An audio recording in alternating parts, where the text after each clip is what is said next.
Great. Good afternoon, everybody. I'm Joan Galise with the National Association of State Mental Health Program Directors, and thank you for joining us for our last and final town hall on cultivating a culture of connection through community-designed initiatives.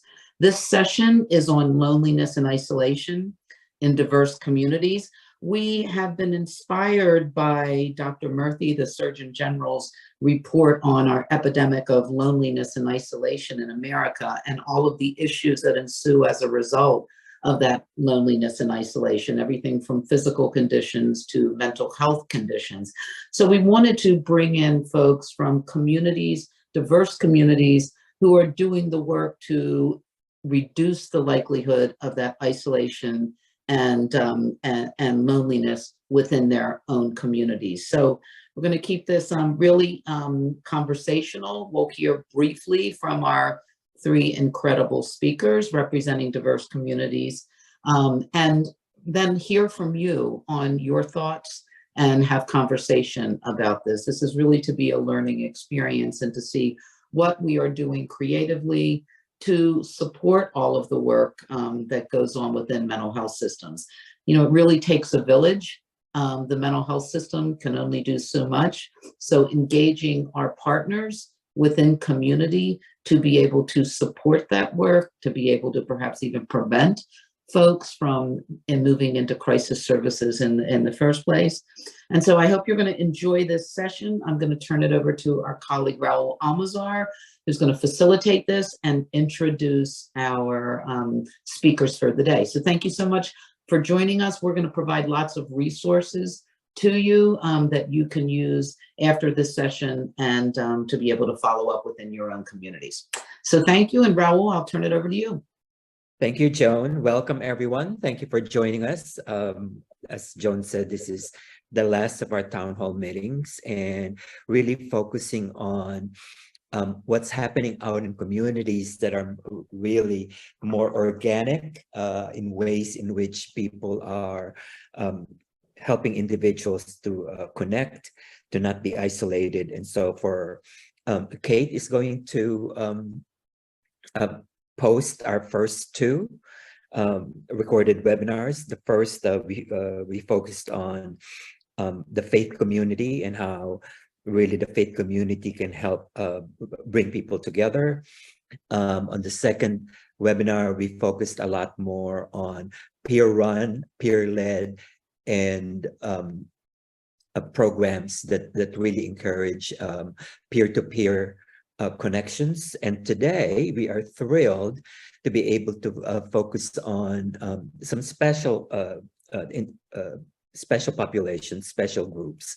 And hopefully today, our hope is not only that we learn from what folks are doing within the populations that they are working with, but also inspire us to pick out patterns, items that they're doing that we can apply to other parts of our systems. So today we're going to hear first from Dolores Jimerson, who's going to be talking about indigenous population and what's happening in terms of connection in the indigenous community. Randy Killings from Rainbow Heights will be talking about LGBTQ community and the use of really more clubhouse model in the LGBTQ community. And lastly, we'll hear from Mylan Barnes, who is actually right now in the middle of helping establish connections with youth. She's got 100 youth out in the mountains right now and is going to talk to us all of the wonderful things that she has been doing and been part of in terms of bringing together youth. So what we'll do is we'll take each one of them will speak for a few minutes, and then we'll open it up, as Joan said, to a town hall conversation. Please, as we are going along, feel free to post on the chat questions, comments, thoughts, and also would like to hear from you. What are some of the things that may be happening in your community that you would like to highlight in terms of helping other people in different states know what's going on? So without further ado, I'm going to turn it over to Dolores. Hi, everybody. I'm Dolores Jimerson, and I am with the Northwest Portland Area Indian Health Board, and I'm broadcasting to you live from the huge city of Forks, Washington, which is a joke. We are a population of 3,000, and we have one traffic light, and we're mostly famous for these movies called Twilight. But I'm here to speak not just from my experience in my current position, but also working nationally. And when I was doing work as a therapist and as a director in tribal communities. And also I can't ignore my background. I am Seneca Bear Clan, and I'm from the East Coast, have been out west and in rural frontier areas for most of my adult life. And so when NASMHPD reached out to me and said, hey, we're having this town hall, I actually got excited about this because experiencing firsthand the impact of social isolation and the loneliness that comes from that. And then when you apply that to tribal communities and you look at our indigenous communities, I can't help but we need to acknowledge the history where we actually had federal policies that were designed to isolate us as indigenous people of North America. That was a whole part of genocide that led to our historical trauma that impacts our communities still today as we continue to heal and restore ourselves to our original greatness.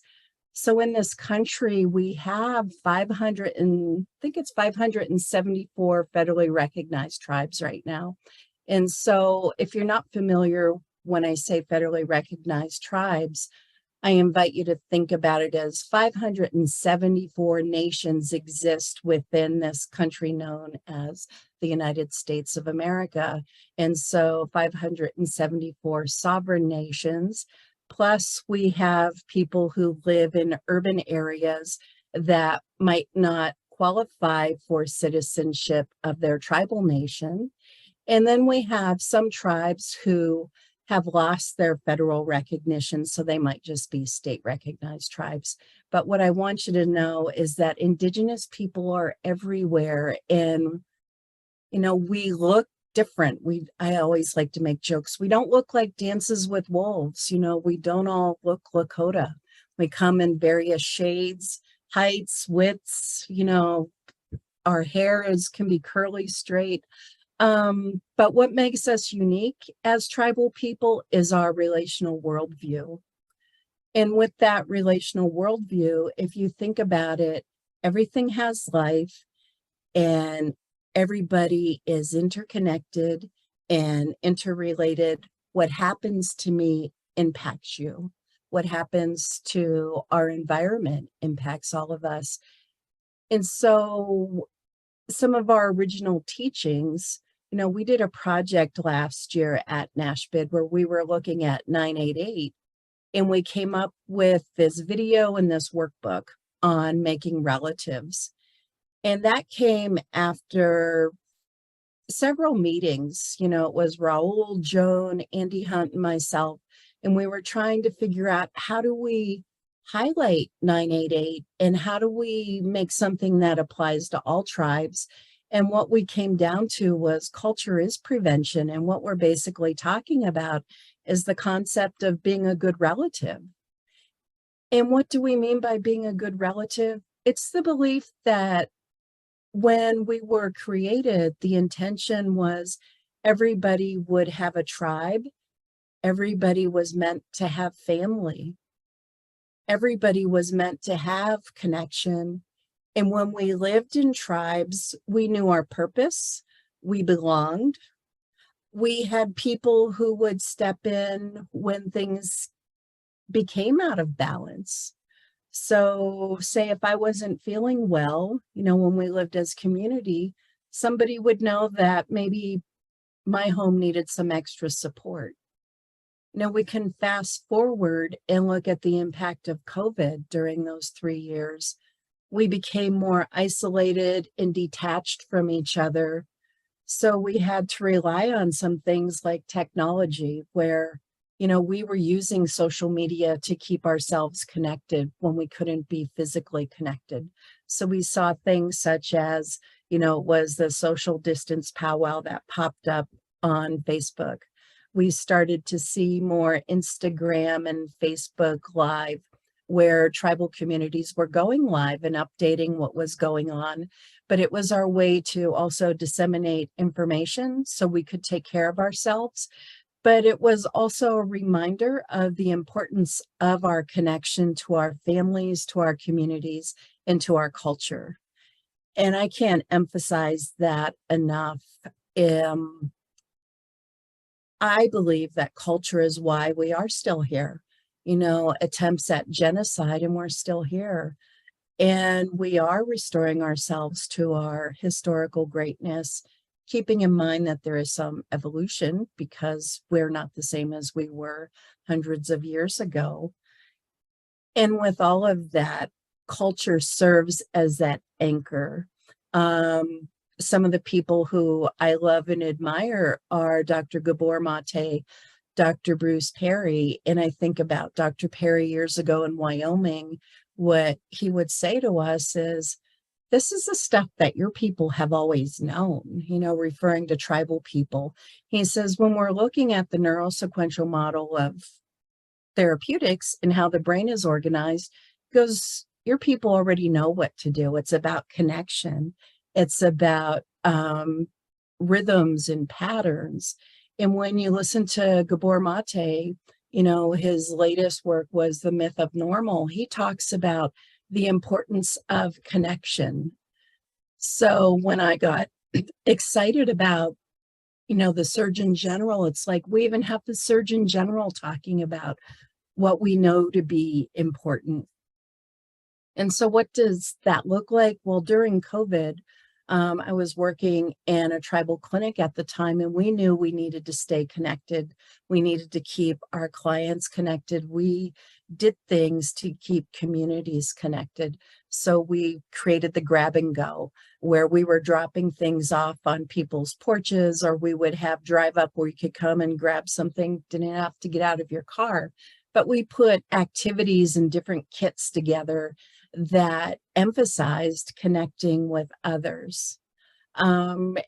Looking at things people were doing, even as we came out of COVID, the important part was we were starting to see each other again. Traditionally, we would have our powwows. That was a time where we would come together, especially during the warmer weather.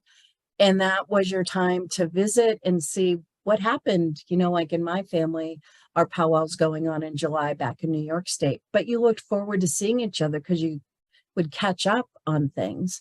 And we look at some of the things going on here in the Pacific Northwest, something that's called canoe journeys, where all the different tribes taking their traditional canoes out to the oceans and the rivers, paddling, pulling those canoes, and they're going to come and there'll be protocol as they come and visit all the different territories. But all the things that go into getting ready for a canoe journey, it all involves connection. There's just the joy and delight. Can't emphasize that enough, as well as a way to combat that isolation and the loneliness is when we can find delight in something. And something that I think all of us can relate to is the importance of sharing meals. Coming together for a meal, the importance of our feast times.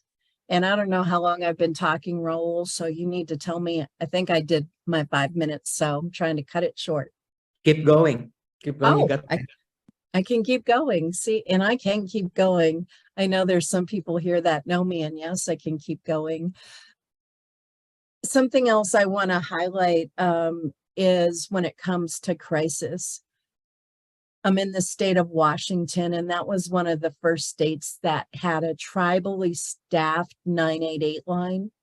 So when you dial 988 in the state of Washington, it will recognize the area that you're calling from. If you get that 988 operator and they find out you're an Indigenous person, you get connected to that Native Lifeline and the Native Lifeline staff. And some of the other things I want to share, I believe that Kate will be putting some of the web links in the chat, but some of the work that we do at the Northwest Portland Area Indian Health Board, you know, we have our 988. We serve 43 tribes. So the 43 tribes of Washington, Oregon, and Idaho. So if you go to our website, you can find out more about what we do. Last week, we had Thrive, where you bring all the youth together. So that last week of June, forgive me, time is blurring together. But I've also added the link for We Are Native. And that is something everybody is welcome to look at the We Are Native YouTube site. There's some different videos. And then even on the We Are Native site, where there's different resources for our young people where you can get the text messaging, you know, say you're going off to college, you know, there's a series of text messages. So it's designed to connect us. It's designed to support us.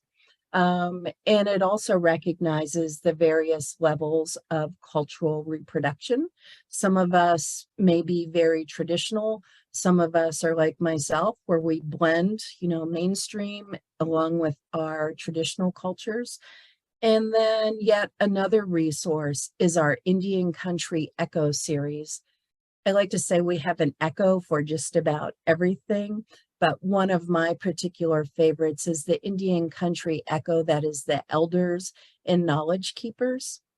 And that echo brings together people who are providers, including our people who are doing the work with lived experience. So our peers, our family navigators, and our behavioral health aid trainees. So we have a program where we're training people in their communities to become those behavioral health supports in their community. So this is also a space for them where they can access that traditional knowledge of the elders and knowledge keepers. And so it's also a place where you can do like a case consultation. You can share something that's happening with maybe an individual or family you're working with and try to get some of the, you know, what are the more traditional things I might try while working with this family. And there's also a peer recovery echo in there. So I invite you to go in there and explore and know that our echoes are open also to those beyond the Northwest tribes. And I think I've covered all the resources. And I just want to invite everybody again to watch our video that we created last year, Making Relatives, because everything that I just said, it's compactly put into that video. And there's a workbook that comes with it. And one last reminder for me is that as we're out of COVID now, know that some of us continue to be shy and we tend to isolate. So be a good relative and reach out to somebody who you're concerned about, or maybe you haven't seen in a while, and just maybe a simple hello or check in on them. Thank you. Thank you, Dolores. And probably Karen Dean posted something on the echo, and we'll probably ask you guys to expound on that a little bit more later around the logistics of all of that. But thank you. It's really very inspiring. And we are going to go to New York, to Randy Killings.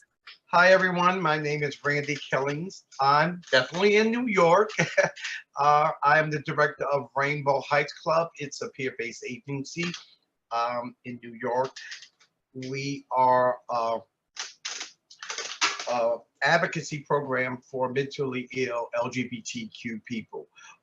We're trying to foster hope and get people out of isolation. And once, I just like to first say that this topic is really big, and I thank Joan for the invitation. And it's just an honor to be on the panel with all of these amazing speakers, working on breaking isolation, which is definitely contributed to a lot of the demise of the LGBTQ population that I serve.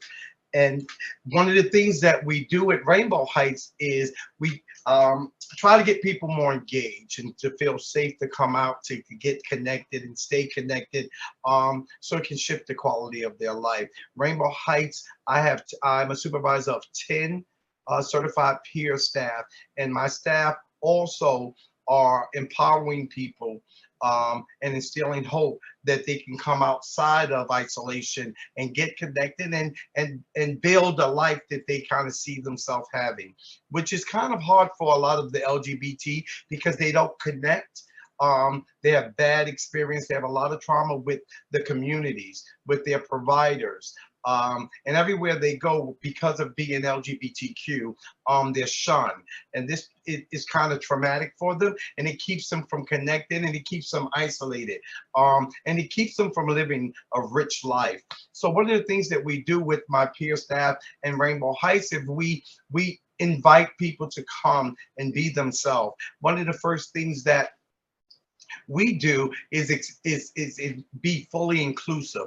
No matter how your LGBTQ is, you're invited, you're accepted, and we don't judge because there's no perfect way to be anything about LGBTQ.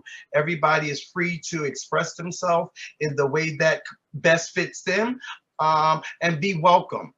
And one of the other things, and I heard some of the speakers before we came in talk about some of the things that they do to engage people. So one of the things we do is we have a meal program, which I kind of started when I got to Rainbow Heights.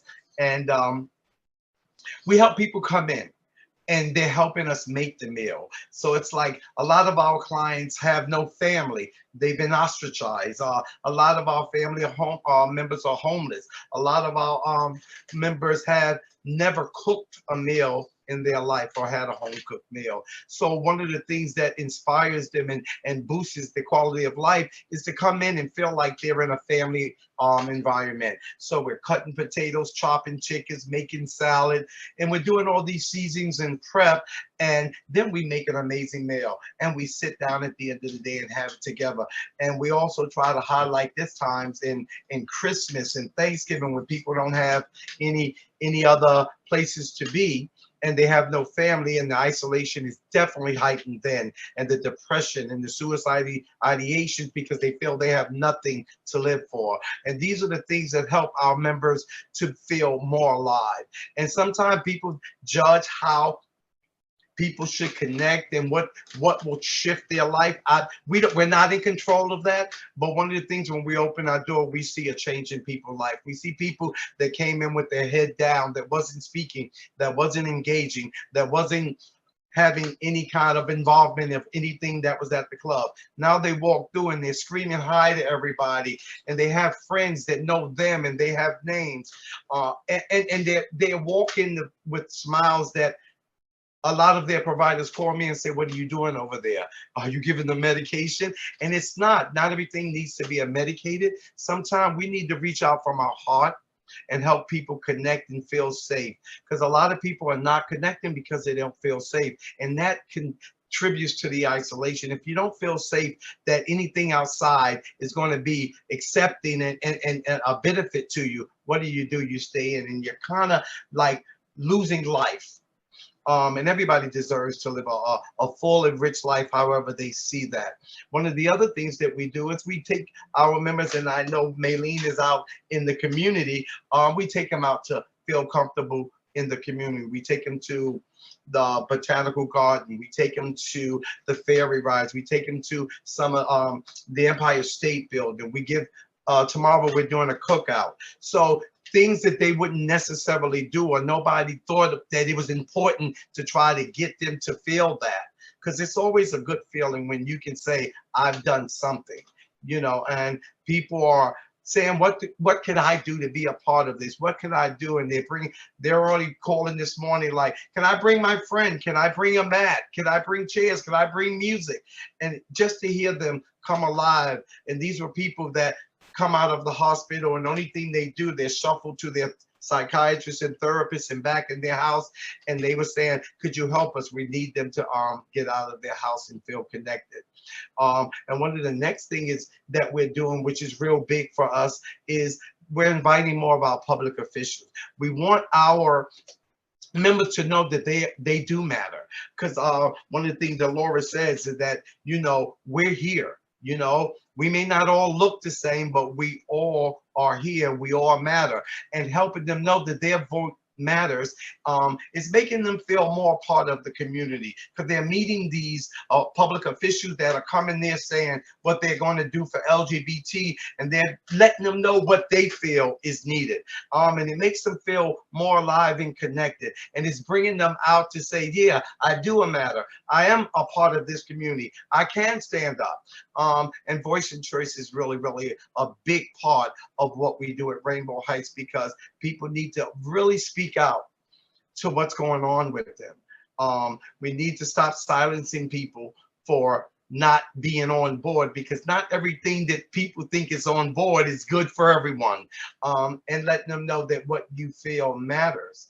Because one of the things that, say, I'm a person with a dual role. I definitely came out of prison. I have a mental illness.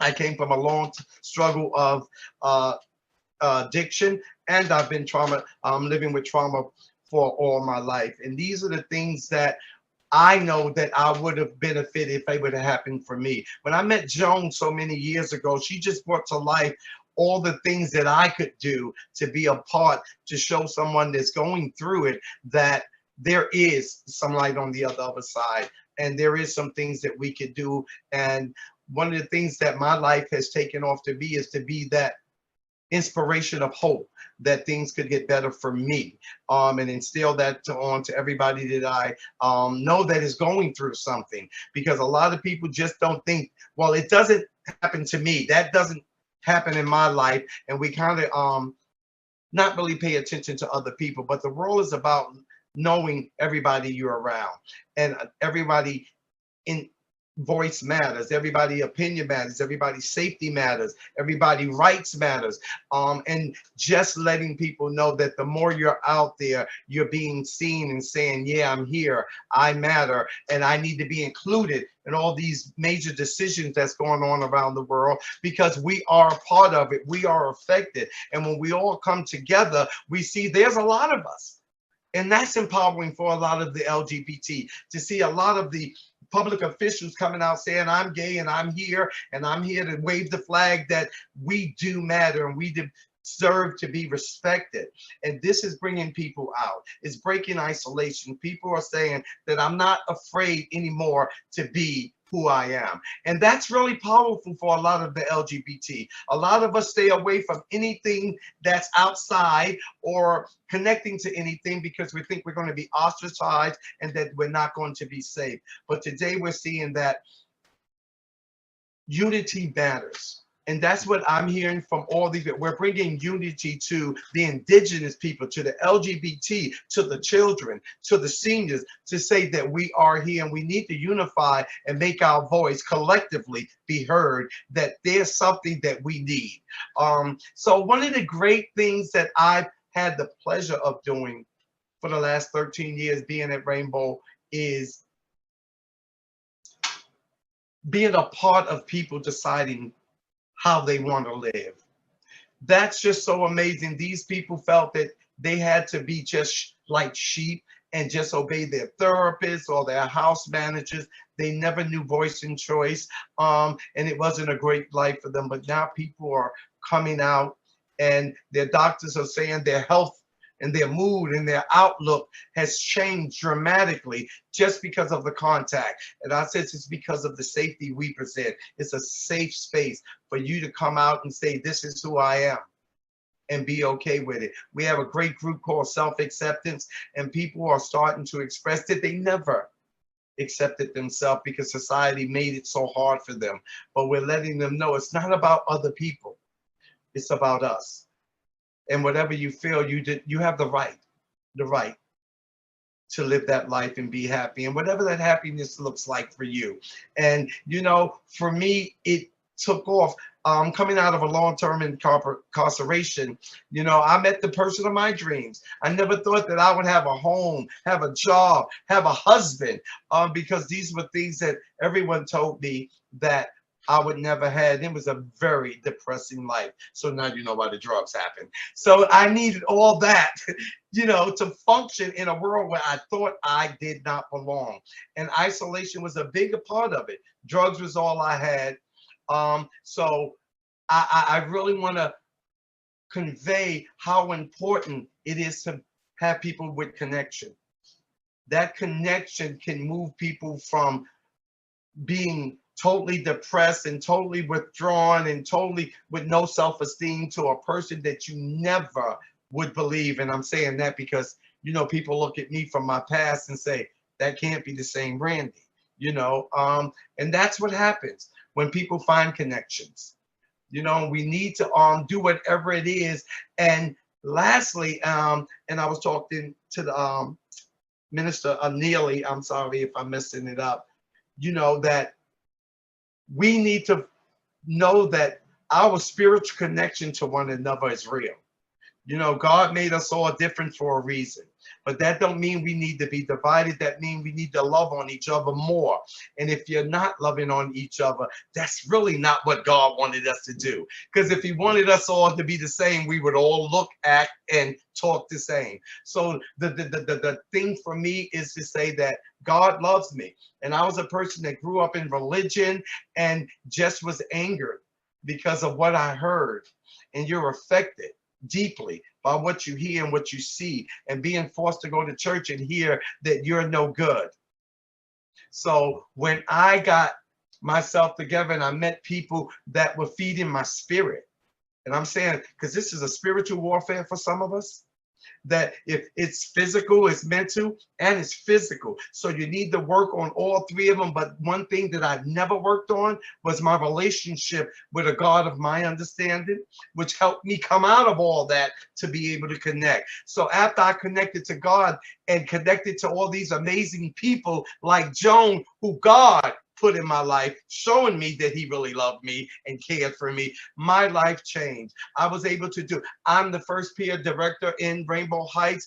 I'm the first peer director doing this work. I use my storytelling to let people know that no matter who you are special, and you deserve a life that you feel that you should have, and everybody deserves to be happy. And breaking isolation, you don't know what will happen to the person when you make them feel safe enough and say, come on out, join me, be with me. Let me know what you want, how you feel, what's important to you, because these are questions that LGBTQ people don't get asked.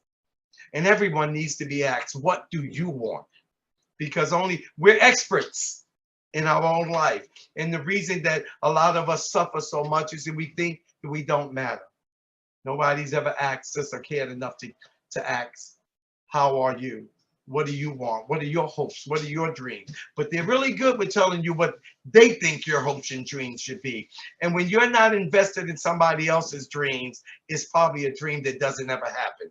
But when somebody's a part, did you hear me say a part of what you say you want, that makes it special, and it makes you so much more invested to work at it and get success at it, because now you know somebody's on board with you and what you want. And that's really important. And that's what I try to relate to everybody and anybody that I'm around, that you matter. Whatever it is you want in life, go for it. Don't ever let nobody tell you because you're anything that you're not going to be able to succeed. I succeed. I'm still succeeding. I got all these amazing people that trust me, love me, respect me. I ain't got no big letters behind my name, but I'm living a life beyond my dreams. And I know that's because of God and the connections that he forced it into my life, and that I accept it, first of all, because it's really hard to accept it when you got a history of trauma, when everybody just beat you, use you, abuse you. But there are some people, and we need to try real hard. And sometimes it's really hard to help people see that you're different. But that's something that I'm always trying to represent, that there is difference in the world. Not everyone is bad. I never knew that. It took me a long time, but I met some amazing people. And because of that, I'm starting to connect to more because I broke my isolation. And people are sometimes isolated when they're in a population of people because they don't feel safe to say anything or be a part. So safety, isolation is more than just getting out the house. It's helping somebody connect. The connections are what keep you engaged. And those are the things that shift the quality of people's life dramatically, and people are thriving. I heard someone use that language. I love it. I've thrived. I'm still thriving. I never knew that my life could be this way. I really didn't. One of the things, Mark, come here for a minute. Yeah. I know this ain't appropriate, but that right there is because I broke isolation. 17 years with a person that I never thought would happen. I never thought my life could be like this, and it's because of connection. It's because breaking isolation. It's because I believed in myself, and even before that, someone believed in me and told me I deserved to be happy. And that's what I tell everybody, every kid, every person I meet, that you deserve a life that befitting of you. And this is mine, and I'm so happy. And thank you for letting me share, because isolation is killing us. A lot of people feel we don't matter, and they just wither away in their homes because they have nothing to connect to. I'm here to tell every LGBTQ person that there is something to connect to. And we just got to be those pillows that stand out there and say, yeah, we're here for you, just as you are. Thanks. Thank you, Randy. You're always so inspiring. It's I just want to remind people, please feel free to keep chatting, questions, thoughts. And I love the message, especially around, the reality is for most people, LGBTQ, otherwise, whether you're in a minority or majority, feel different. Yeah.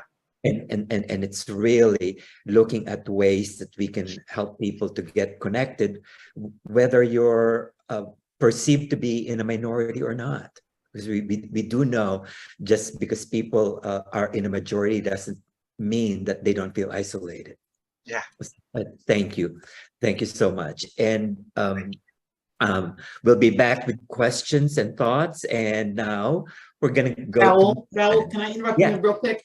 Could you tell everybody about how they can see Randy in action with our video with Who I Am? Yes. Actually, we did do a video in at Rainbow Heights. It is posted in the chat. It's called Who Am I? And it really was the voices of the LGBT community to talk about as the crisis services was being rolled out, what that means to them and what would allow people to connect or inhibit people from connecting. And it's really from the voice of people who are out in the community, in the LGBTQ community. So that is in on the chat, and we can talk a little bit more about that. And it was a form of isolation too. Even in crisis, people wouldn't reach out. So they stayed isolated and suffered in silence. Right. But and really that's part of the inspiration for us to really create this town hall around isolated individuals in crisis may need to have access to non-traditional ways of connecting, not just in our traditional mental health crisis system. So with that, thank you, Randy. Mylan, you're on. Thank you. And again, Randy, so awesome. I'm sorry, when I met these wonderful speakers offline before, I was like, oh my God, I have an opportunity to speak with like some experienced people. And I've learned a lot just in the midst of us meeting. My name is Mylan Barnes. I am 22 years old, and I currently do a lot in my community when it comes to mental health and just uplifting the young people. So I'm gonna go into a storyline so that I have points and you guys can actually leave with an abundance of information. I started this work 3 to 4 years ago when I had got Title 16 charges. Title 16 is when a young adult is charged as an adult for a crime at a younger age. So in a sense, I wasn't being treated as a kid. And when I went through that experience, I felt very isolated and I became depressed. I kind of lost hope in just like my journey period. And like Randy talked about the substances and just being in the wrong places with the wrong crowds. Like I had the wrong friends and I didn't know I was actually exploited or going through sex trafficking. And so when I came home, I got to connect with a program called like DYRS. And basically what they do there is they have engagement specialists. And I learned about peer support and these different kinds of roles, you know what I'm saying? But I still wasn't all the way there for it. I'm like, college, that sounds so all, I'm not a college girl, I'd be outside. But as time went on, I actually let these people mentor me down at the Achievement Center, which had hot meals. They connected me to resources. They helped me work on my LLC. I was able to do life skills for 3 years with different programs with women where I learned like, dang, I like pink. I used to think I was just all Black all the time. And so the collectiveness of these spaces really helped me learn myself. After that time of those 3 years, I actually started expanding. I had volunteered with DBH, the Department of Behavioral Health, and they have a grant under the Healthy Transitions Grant.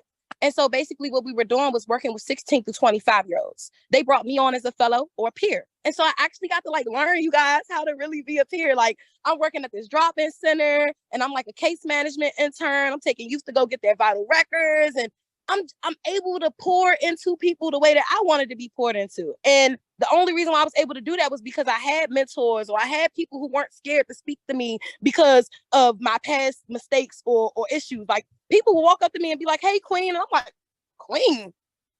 Hold up.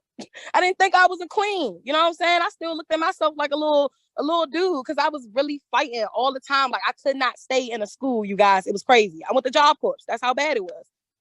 So for me to go from that and in the system to come home and then turn it around and then be able to be a peer, I was like, whoa, like how Randy is just mind blown. Like, wait a minute, this life is possible. But in the midst of that, the whole time I didn't know I was worthy. You know, I didn't know who I was. I didn't believe in affirmations. Like people be like, you're beautiful. And I'm like, try it again. Let's talk about it tomorrow.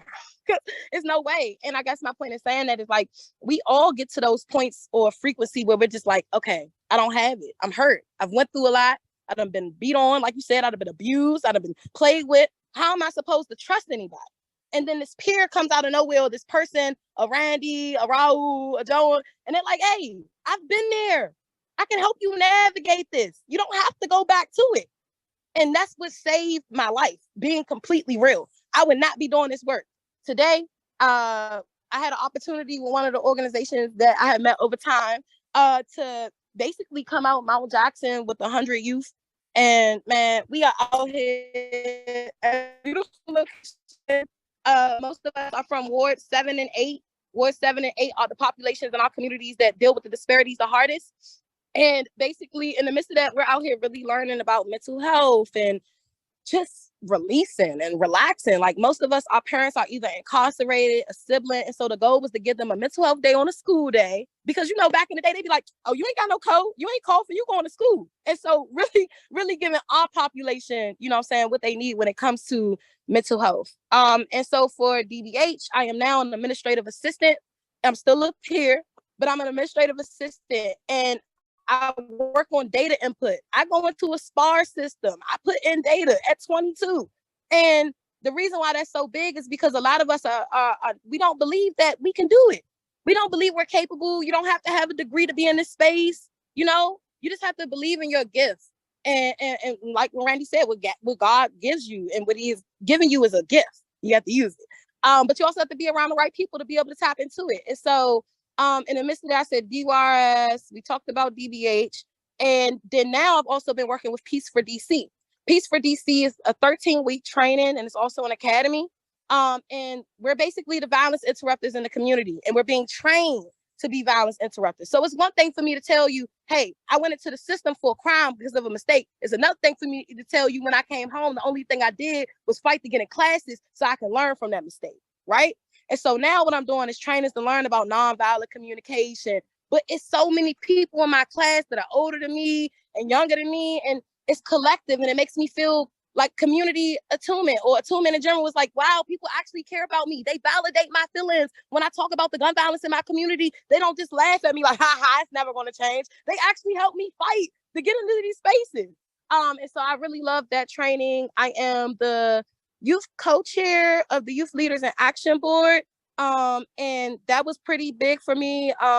Likewise, Randy talking about the policies and the public figures, like being able to actually sit on the board and say, hey, I helped out with this recommendation that was given to the mayor on what's going on in my community. That helped me step up. And I can say for the past 4 years, I've not been in any violence and any trouble. And I've also seen my bipolar, because I struggle with manic bipolar depression. I've seen my bipolar go from a high to a low. Like, I was in therapy one day and she was like, come on, let's do this assessment real quick. I want to check on your mental health.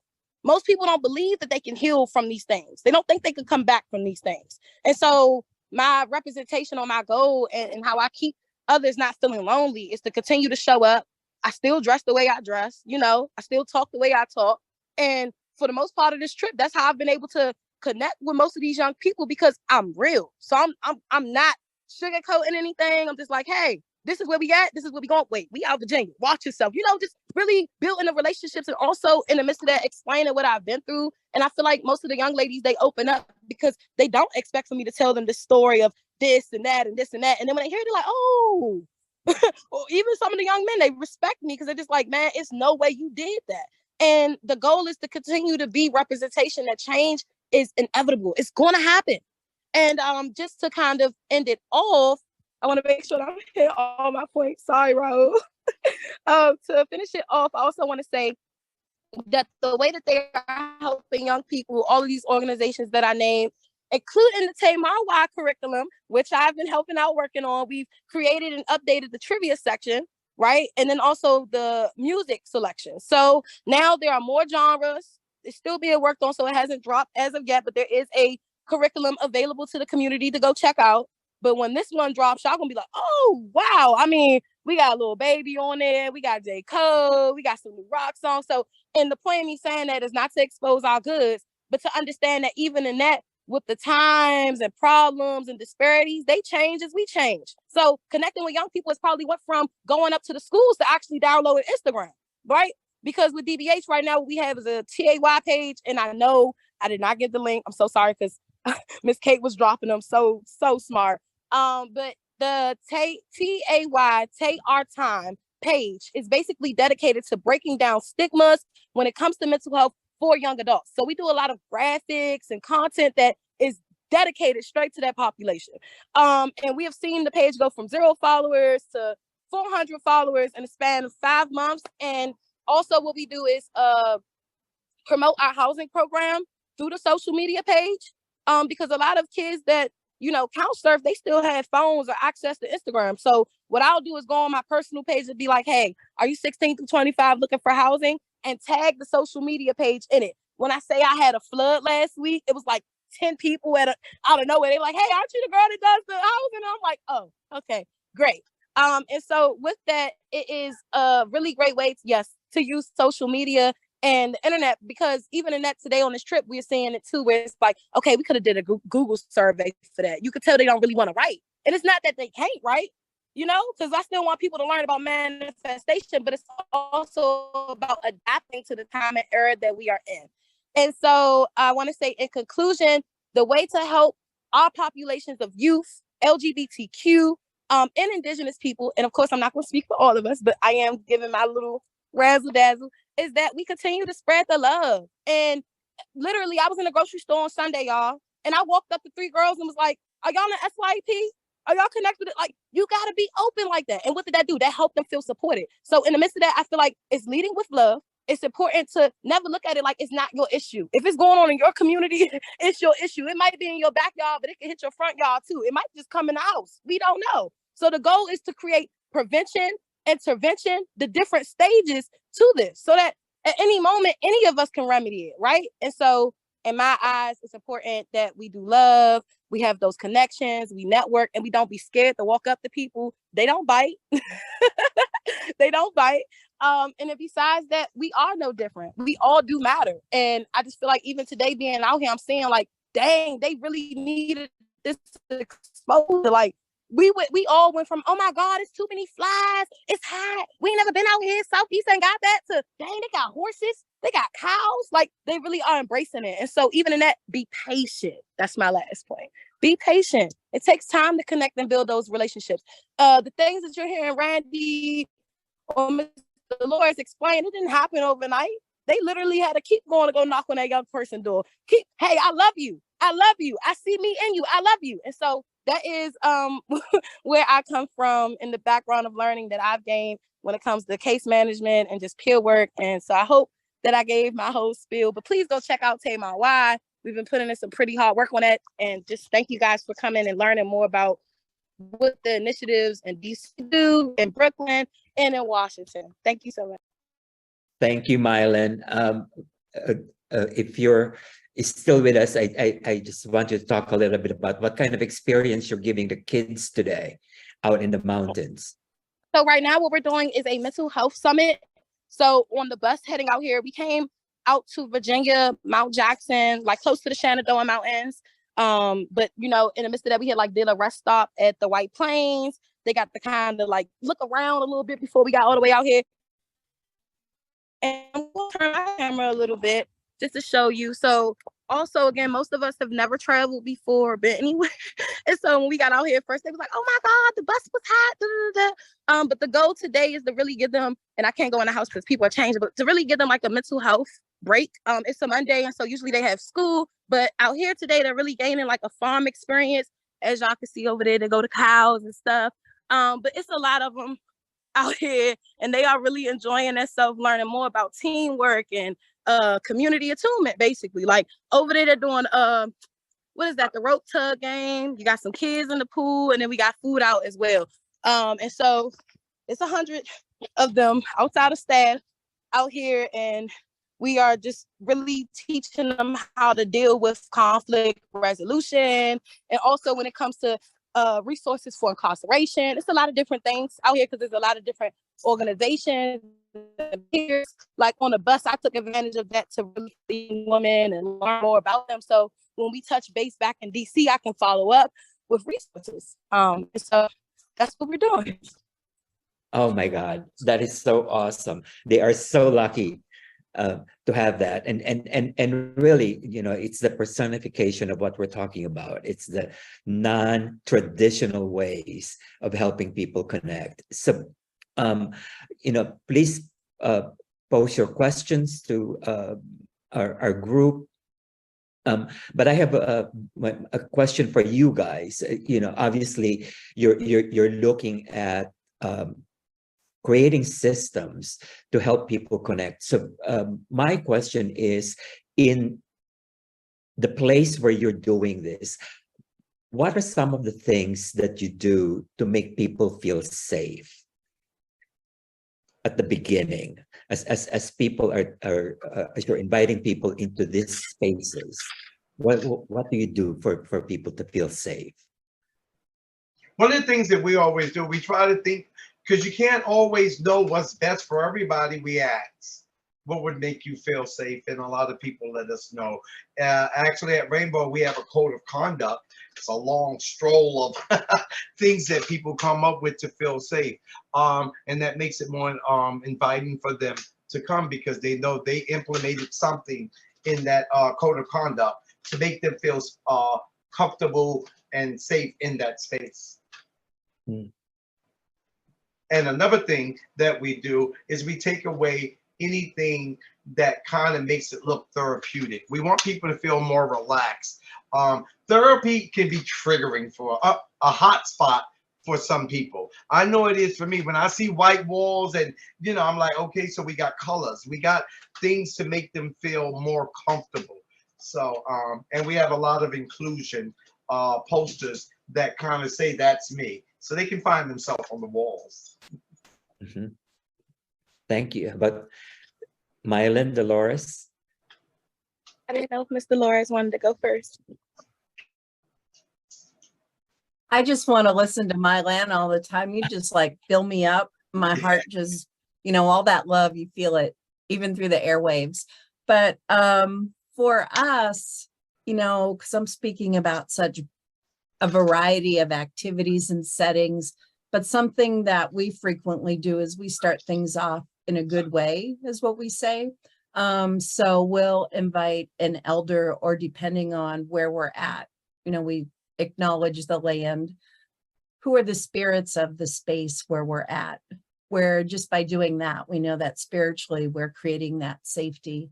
And then it's protocol, if we're visiting somebody else's territory, but also prayer. Oftentimes we open things with a prayer where it's acknowledging, the people that are present, and how I had said earlier, everything is interconnected, interrelated, and everything has life. So through that prayer, that's also the way you acknowledge that. You set the intention for the gathering, and that creates that safe space. Nice. Mylan? Sorry, I was reading Ms. Nilly's questions. I feel like they were really awesome. I apologize. I feel like in this space, I'm sorry, I'm just trying to think of like one of the initiatives I work with and what we do.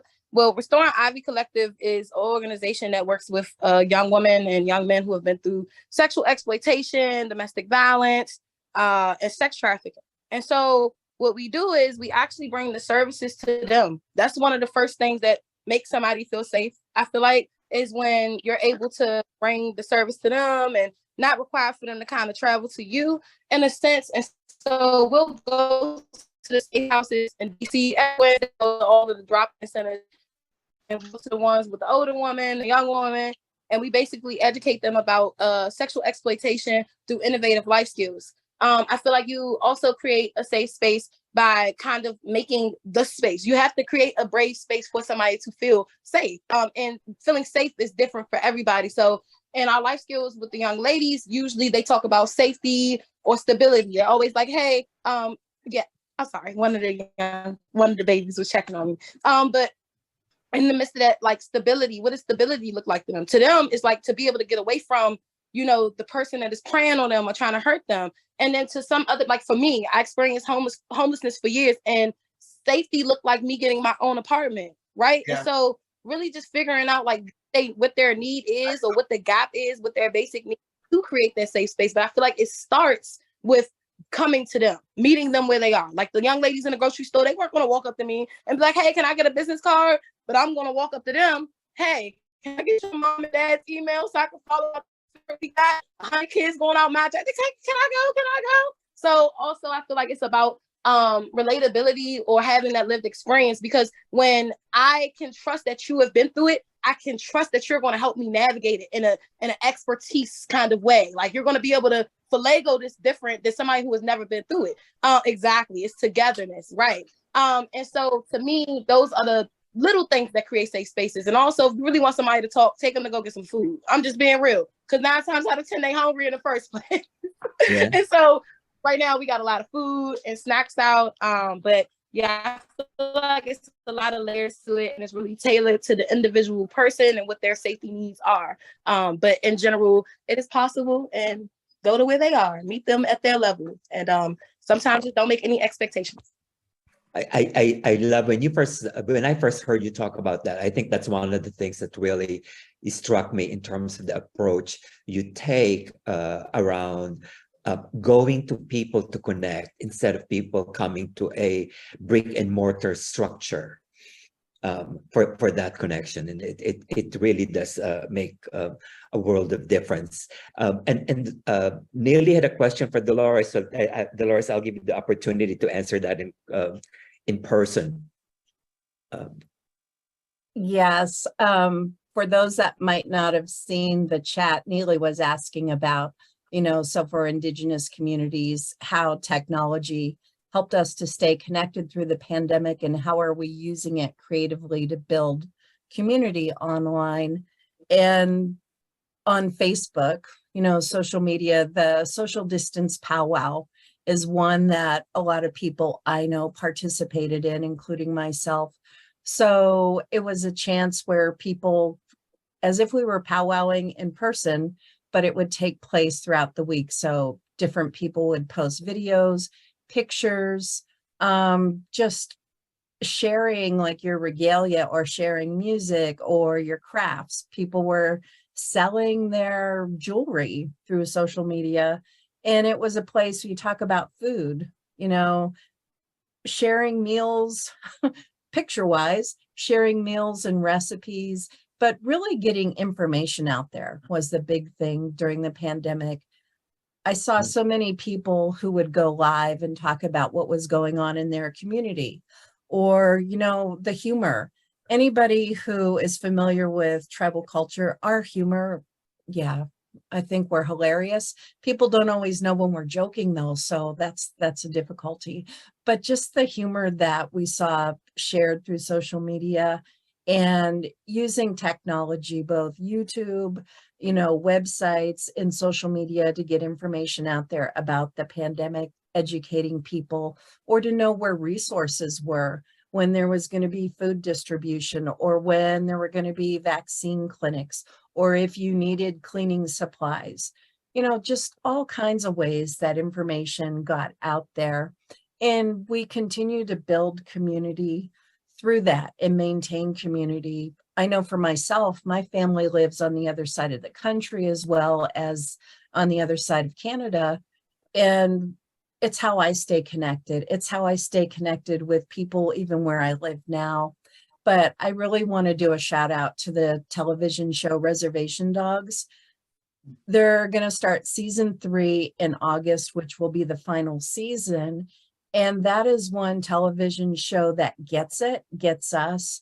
And it was written by Indigenous people for Indigenous people, but also for all audiences. So if you haven't had the opportunity to see that, because it weaves in not just our trauma, but also our historical greatness, in the comedy, and the culture is through all of it. And that is another show that brought us together through technology and just cell phones. You know, I saw people when I was doing therapy during COVID, but we had cell phones. We invested in cell phones and just being able to connect and send, you know, like caring messages. Just a group text would go out to people who signed up for them. Or when you're communicating with your clients, sometimes they'd run out of minutes, but they could get Wi-Fi, and that was their way to stay connected to the clinic as well. Thank you. I think my take home from all of that is, you know, in terms of the pandemic may have exacerbated the isolation, but the isolation existed before the pandemic and continues to exist. And so really carrying what we have learned from the pandemic to today, that hopefully whatever we try doesn't stop. And there's something that Randy and Mylan both said, you know, the importance of connection. And we can't believe in ourselves until there's that anchor, because I can speak for my own recovery. I would have people repeatedly tell me throughout my life, but it wasn't until I had safe people who were my anchors and held space for me as I was coming out of my healing isolation. You know, I think of it, you know, like if I'm a hurt animal, I'm going to go off to the corner until my injuries heal. And that's how trauma works as well. So you really need those people to hold space while you intentionally isolate. But it's that hand that's going to pull me out of my isolation. And it's like you come out of hibernation and you start to see things from that place of wholeness. And you do start to believe in yourself, and you start to believe in possibilities. And as I get in my recovery, then it spreads. And the same applies to communities. When we are no longer invisible or ignored, and somebody makes space for us, then we start to also step into our possibilities in our wholeness. Oh, so beautifully put. And I think that probably is a great segue to the question for Randy on how do you build trust among the people so they want to become part of your community? And it's more to what Laura said. You know, I would have never gotten this if it wasn't for a professional that was on board with it, first of all, that was helping me to be connected to services that will help me with clarity. But it was a peer. And I shared this on a lot of my speech with you guys, that it was a peer that I just didn't believe that it was a peer helping me in the capacity that he was. He picked me up, you know, he helped me with everything. And it, like 6 months later, he said, like, I came out of prison 20 years ago. I'm like, what? How much time you did? He said, I did the same time as you. And that was like, poof. I was like, you know, and I was like, you mean you could come out of all this and still have a life and get a job and give back? And he said that that was his purpose, to help brothers coming out of jail. So that's where my passion came from. I said, I think that's what I want to do. And it's like, it's infectious, as Dolores said. When you get this, you just want to give it away, because a lot of people don't know this is real. You know, I see a lot of people, like Mylene said, a lot of the LGBT guys and my people that come to guys that look like me, they was like, yo, I didn't think I could fit in because they say I don't look gay enough. I said, so I missed that memo a long time ago. I don't know what looking gay means. They was like, you don't look gay. I was like, okay, and I'm not, I'm too this for, it was somebody said, you're all right, just the way you are. Find your niche and make it your craft and be good at it. And yeah, it's infectious when you got that, and people are on board with it. It just brought me out and changed my life. I just can't say enough. You know, if I could just add, when you visit Rainbow Heights, you just feel good. It doesn't feel like day treatment. You know, as Randy said, everybody's cooking together. In a lot of programs, they'll be like, we're never going to give the folks that come here knives. You know, we're not going to do that. We can't have people doing food, you know, and it's just a place that everything doesn't have to be therapy. Everything doesn't have to be the traditional groups. It's creating community and doing things such as the arts programs, the poetry workshops you have there, the music, the cooking, you know, we always say you don't have to be a therapist to be therapeutic. And I think even though this is a day kind of treatment, drop-in center, it doesn't feel like any of the other ones I've ever been in. We're breaking the paradigm that it has to look any way, because one of the things we call it the club, because it makes people feel more that they're invested in it. I come because this is what I want, not because you told me, she told me, my mom told me. I come here because it does something for me and I want to be here. And that's a shift in the way treatment is. You got to go. But if some people find something that's benefit them and say, I want to go, poof, some more mind-blowing stuff. And even if you're not part of it, you go in there and you leave, you feel like $1 million because everybody's like, I love that. What do you have on? You know, it's just this, it's like an amazing, uplifting place. It feels very different. I think when we all met to talk about today, I think one of the things that really struck me with a lot of the different options that you guys talked about in terms of places where people connect is the common theme was that there was no criteria to enter. That, you know, that you don't have to be a certain way to be part of this group. So I think that is truly what's remarkable around this this organic ways of trying to connect, where you don't have to be to meet certain things for you to become part of us. And so I really love that. That's validating. I could come as I am, be me. Yeah. Yep. Yeah. And go. Oh, sorry. I was just because I know I seen Ms. Nelly's question, but I also was like, I know we're running a little over time, but the question was something around the line like, how do you support incarcerated people you know, even through their mistake in a sense. And I guess where I come from, or what I've learned, is that my struggles don't define me. So it takes a lot for somebody to meet me where I'm at. So like you just said, there's no rules to how I show up. As long as I'm respectful, you know what I'm saying, I'm polished, you giving me what I needed to show up, and I show up, that's all that shit matters. But I also feel like it's an aspect of really teaching us, like, our struggles don't define us. Like, if somebody continues to feel like, you know, their past is the reason why they can't overcome, then they won't overcome. But if you teach them, like, hey, this was trauma, what you went through, you didn't deserve it, and this is how we can navigate and make it better. Like Randy said, I didn't even think, you know what I'm saying, it was possible. So I seen other dude do it, in a sense. And that's where the collective aspect comes from, because most of the people that are in the Peace for DC training, DYRS, anything like that, they have been incarcerated or through the system.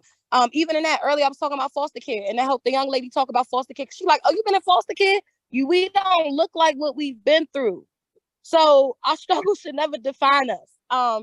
And I feel like the more that you teach that to young people, the more that they absorb it and they take it back and they run with it. So that's really how I view it, and just being patient, like I said before. And that experience is what made me who I am. Some, you know, one of the things that helped me connect to a person when they didn't shame me for my experience. They said, you were real strong. I see you really cared about yourself, because they saw I was doing the best I could.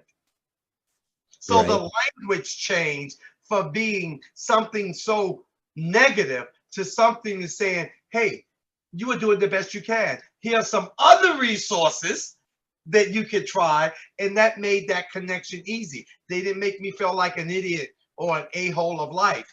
They said you were doing the best you can with what you had, but we want to equip you with some other choices. And that became, you know, because like I said, you could be isolated in a community and be around everybody and just don't feel apart. Mm-hmm. Well, you know, I hear the theme around, you know, what often what separates us, what isolates us, is judgment. Yes. Right. And so really the solution is, how do we create opportunities for non-judgmental connections? And how do we open up those opportunities? Because just if you're living with a diagnosis, et cetera, it doesn't mean everything that you do has to be about going into a mental health clinic or a mental health. It's how do you get, like when we did Making Relatives, Dolores, you know, how do we really get the other opportunities in community to be able to embrace that person? Because we further pigeonhole people into, you have this diagnosis, this is where you're going to spend your days, this is where you're going to spend your social time. Right. And I think that's keeping people isolated from the general community versus just creating one community for them to be in at all times. And when you talk about judgment, I also think about the fear associated with that. Where it could be me, where I need the supports, but I'm afraid I'm going to be judged, so I'm going to keep everybody at arm's length. But I also see communities, you know, I'm going to speak about tribal communities. So often people think they're being respectful by keeping the tribes separate. You know, we're gonna respect your space, we're going to respect your nation and your culture. But how do you build that bridge? So you're asking the tribal community, how can we be connected? You know, how do you invite people in? That inclusion is really important, because I think what really isolates people, as you said, Dolores, is that it's okay, keep the LGBTQ people over there, put the mental ill, heterosexual people over here, but the inclusion, because, you know, that makes people feel more empowered and more connected. Why do I have to be different to get it, and get it in a different way that I don't get it, they don't get it different? And that inclusion is really important with connection and breaking isolation. Because sometimes I know when I was coming through my process, they was like, you need to find an LGBT meeting, for, you know, NA and AA meeting. I said, no, that's not going to work for me. Right. I'm going in there because we're talking about addiction. And so is it different addiction for LGBT people, white people, black people, fat people? Mhm. No, we're talking about something that's a problem for everybody. So let's talk to collectively about how we can support each other. And it takes all of us. Right, right. Well, you know, one of the things that I really appreciated, especially around with Rainbow Heights, is that whole, it's not just that there's no criteria to enter, there's also no criteria for behavior. I mean, there are guidelines, but you know, if someone wants to sit there and not talk to anyone for the whole time they're there, that's okay. Because Right? that allows them to come through what they see. Everything, and Dolores said, everything is not your mental symptoms. Some of it comes from fear. Some of it comes from trauma. Some of it comes from, I don't know how to do it. So allowing that and not feeling shame to blame. Why are you sitting over there? Why are you not talking? Allowing that, because yeah, we had some members that come and just sat and looked around just to feel safe before they said, okay, now I'll tell you my name. Now I'll go to a group. Now I'll play pool. And that was okay. Nobody shunned them because they weren't where somebody else was. Everybody has a process, and that needs to be theirs to follow and be okay. That is so awesome.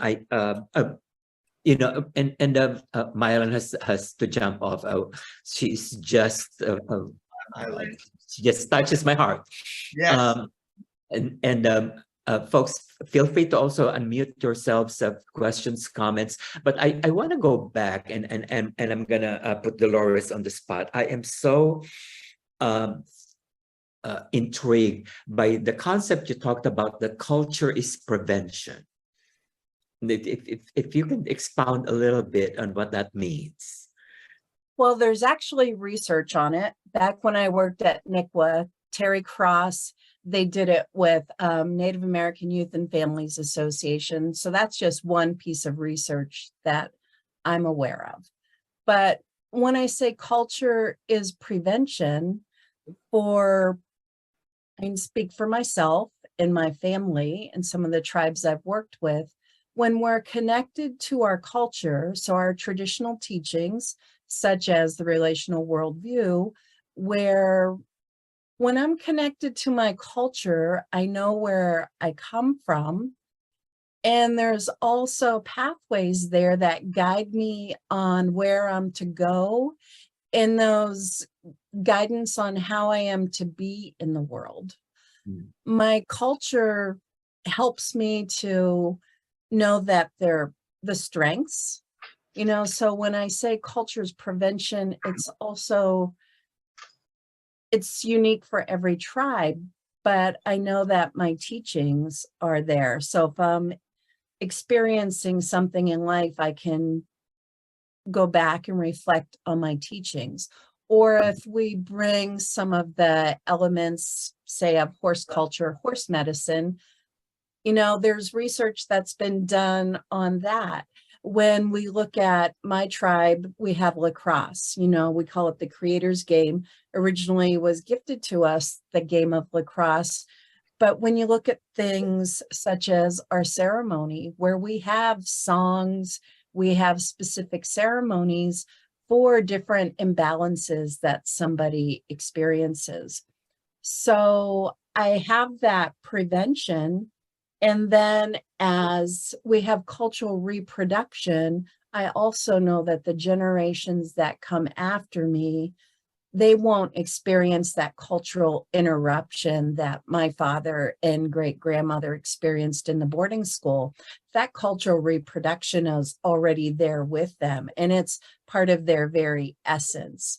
So when you're rooted in I call it the beauty and love, in those original teachings where we know that we're all connected.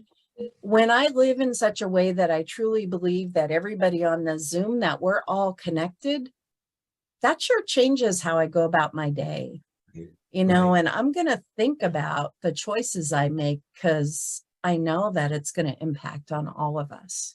That's so beautiful. It's such a great lesson as we talk about isolation and connection, that connection is not just the people, it's a connection to a larger culture, to a larger group that can help that. Elsa, you can unmute. Hello, I want to thank everybody for sharing. It has been wonderful. I would like to say that one of the ways that I personally have found myself to get out of isolation in my personal life is through apps. So the Meetup app and the Link Up app to meet groups. So I am in the process of divorcing my wife after 19 years. I don't know anyone because I was married in a family, you know, and I worked, and that was so I was isolated. I'm in recovery from multiple things. And again, I go on and I find people that are like me. Sometimes I show up, sometimes I don't. And when I don't, they reach out and say, hey, you didn't show up. So social, the meetups, you know, I know they have the ones for dating and all that. I'm not into that, but meeting new groups. And I also find new things to do, you know, trying new things. So for one way to really help with that social isolation, because through COVID, everybody had to use social media or, you know, computers. That I have found to be a really great way. So Randy, if you were to put your Rainbow Clubhouse on it, let me tell you, you would get a lot of people interested. If you're not on it already, I think you are, because I think I hit you not too long ago, because you are in New York and I'm in Connecticut. We're on social media, Facebook, Twitter. Yeah, we're there. And yeah, because it's a new wave. It's a new wave. People are isolated. One way to get the word out is through social media. It really is. And I can tell you, because I know I've seen you, your place, it sounds inviting. No, it sounds inviting. Come stop by. Maybe I will. Thank you so much for letting me share. Thank you. Thank you. You know, if I just wanted to add, like thinking about this conversation, I'm sure we put up the Surgeon General's paper on isolation and loneliness, but to me, it really gives us that really good basis to say, hey, look, we're onto something. And the Surgeon General has says this is an epidemic. And therefore, this really kind of gives us that base to be able to say, you know, there's more that we can do. We have to look at this loneliness, isolation. What can we do to enhance people's well-being through this? So if you haven't read the paper, Dr. Murthy is really incredible. We've heard him speak. He came to one of our NASMHPD meetings. And I think he's so on target with this, to look at isolation and loneliness, not just of our mental health, but our physical health, our spiritual health, our whole health. So if you haven't read it, it's a nice quick read. I think the whole major report is like 36 pages. And there's also a video of him talking about it, but it's a good way. If you have to push this in your own workplace and communities, you can say, hey, look, the Surgeon General said this is what we should be doing. And I think it gives that some real credibility.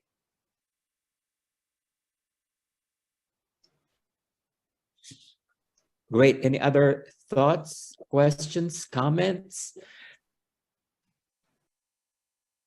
Last words? Randy, I'm sure you would like to have the last word. I was looking to see if I saw any hands. I see Michael. Hold on, Randy. I see Michael.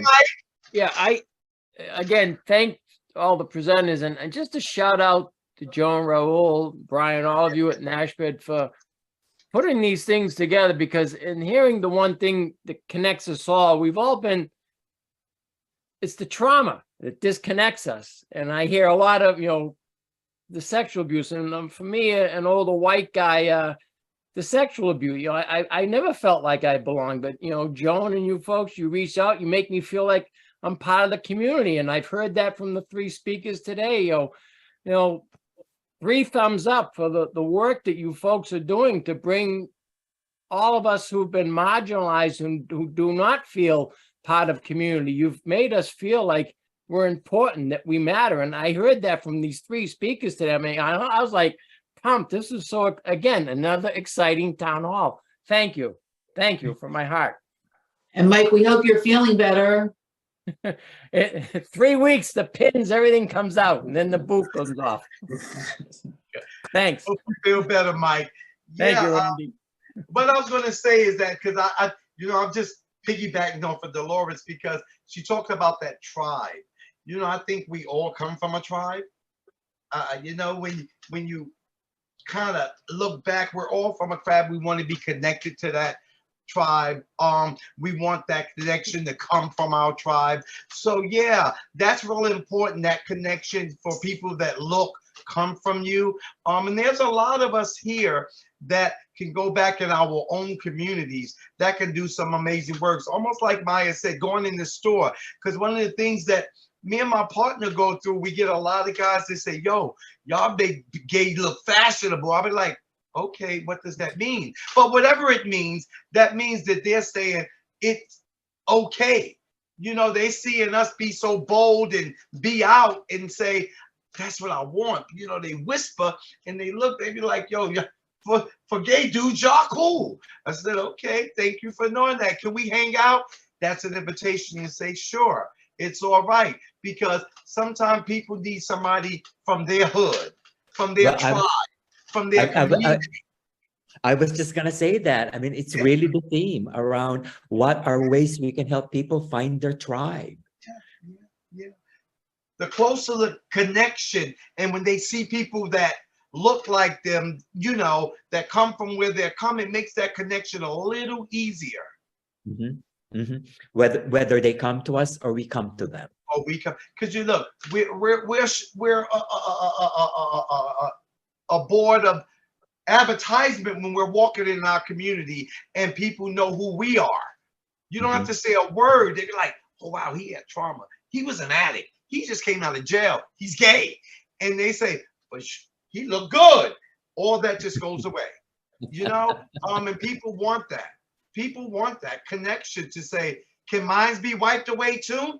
Because yeah, it can. Yeah. What you just said, that is it. Yeah. And when people know, like when they can see a part of themselves in us, we're all mirrors to each other. And then it's like, oh, it's possible for them. It's like, yeah, I want some of that. That looks good. It's like going to the delight buffet. Oh, I want some of their delight. Yeah, I want some of that. But when I go to a restaurant, I look around at everything that goes to some other body table, and then I'll say, "Ooh, that looks good. That looks good." So I'll pick. I don't even look at the menu. I'll be looking at what other people get.